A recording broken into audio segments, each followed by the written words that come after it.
Maraknya pemasangan atribut kampanye yang menyalahi pasal 34 ayat 5 Peraturan KPU nomor 23 tahun 2018.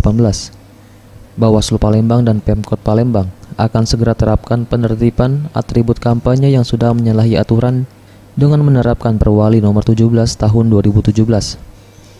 Setidaknya 58 titik atribut kampanye sudah dibidik pihak Pemkot Palembang dan siap ditertibkan dalam 3 hari ke depan. Hal ini diutarakan oleh Dadang Aprianto, Komisioner Bawaslu Palembang. Peraturan yang tercantum pada pasal 34 ayat 5 Peraturan KPU nomor 23 tahun 2018 disebutkan bahwa pemasangan alat peraga kampanye harus mempertimbangkan etika, estetika, kebersihan, dan keindahan kota atau kawasan setempat sesuai dengan ketentuan peraturan perundang-undangan.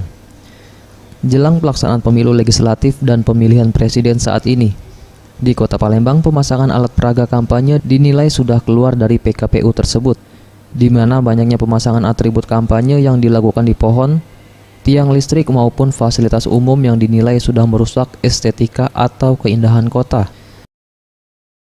Bawaslu secara institusi kelembagaan kita juga ikut turun menertibkan, dan selebihnya yang melanggar estetika itu tetap kita sarankan kepada pemerintah gunakan Perwali 1717 kalau salah nomor. Menanggapi hal tersebut, Sulaiman Amin, Asisten 1 Setda Pemkot Palembang mengatakan, saat ini Pemkot Palembang sudah melakukan pemantauan untuk penertiban atribut kampanye yang menyalahi aturan, terutama atribut kampanye yang memanfaatkan media niaga. Setidaknya sudah terdapat sekitar 58 titik atribut kampanye yang akan ditertibkan, yang tersebar di 18 kecamatan di Kota Palembang.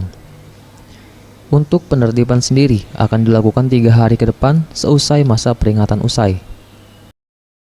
Lakukan penertiban itu, totalnya ada 58 titik.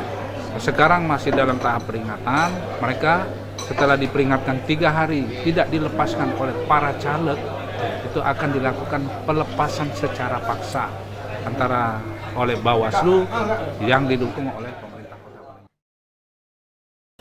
Tim Liputan, Sriwijaya TV.